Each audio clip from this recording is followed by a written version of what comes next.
United States. And from Honolulu, this is my first flight. Okay, never flown in plane before. From Honolulu, they sent me to Los Angeles.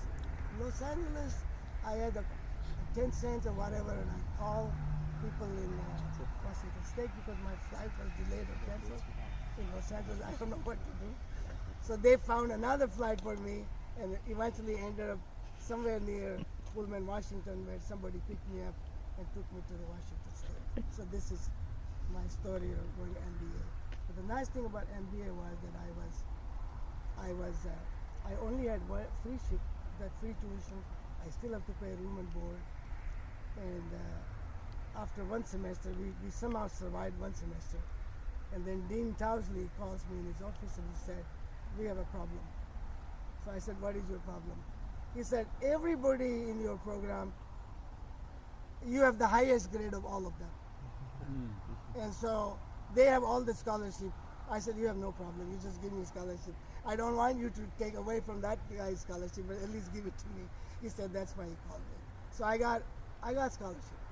I got so much money, $300 a month around 1967, that I actually sent $700 to my brother's daughter's wedding, because my brother was one of the guy who supported me. Yeah. So Your I paid. your father? My grandfather's Yeah. 1 year elder brother. Godfather's youngest. Youngest. Younger brother. Younger. But he passed away, yeah. So that's why I got the scholarship. And then after MBA, I had a very good offer, salary of $17,500. But I was Ooh. staying with a host father of mine. I used to go there for Christmas and this thing. And he had a Harvard MBA circa 1948. And he always wanted to do a PhD. So at my discussion with him, I said, I should take this job and then maybe do a PhD. He said, once you take a job, you will find a woman, you're going to sell with her, you will have a standard living will go up, and then you will never go back to PhD. I will see you in Oxford and also Amsterdam.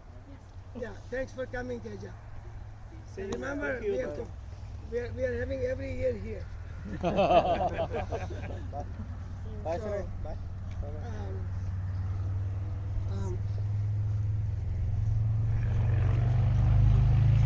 So he convinced me that I should really go to PhD. So I accepted the Carnegie Mellon PhD program.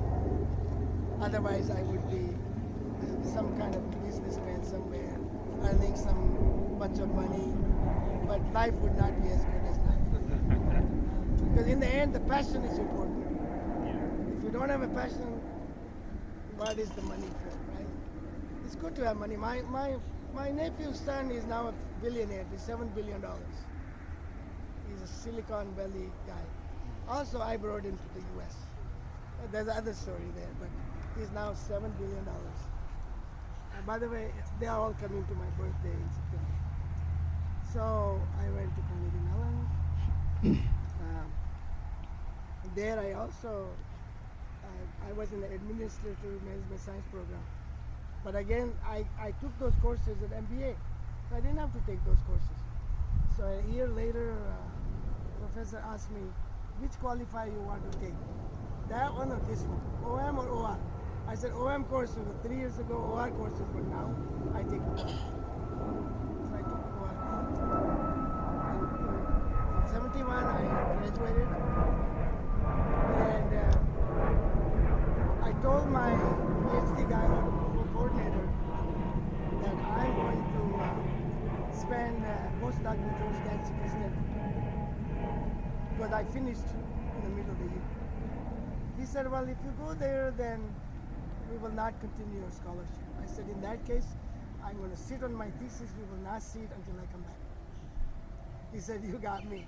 So they gave me my Carnegie Mellon scholarship. And when I went to Stanford, George said, how much you're making? I said, this much. He said, California is more expensive, so he put another 100. So I had another 100 on the top of what I Carnegie Mellon gave me. So I spent some time in Stanford. So that's this part. about finance, I already told you.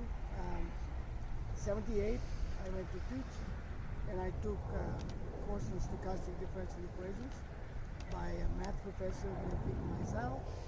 And he was teaching not to the students, he was teaching to math professors and math PhDs.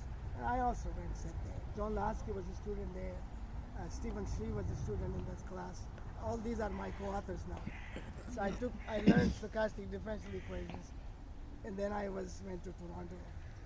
And Mike Gordon, who was president of American Finance Association, he was teaching PhD level course in finance, and you must now teach this model by Merton, which has used stochastic differential equations. He said to me, Suresh, I don't know about this. Can you teach this class for me? I said, fine. So I do Merton course. And while reading Merton, I found out mistakes in Merton. So I wrote a paper on Merton's paper that published in the Journal of Economic Theory. And then that led to a number of papers with Shree and Lasky that became quite well-known papers in Merton. So that was my mathematical. And I wrote a book, the one that Jason showed. I incorporated bankruptcy into the investment consulting part. That wasn't there before. So that was my contribution to this field. Marketing, I think you already said that.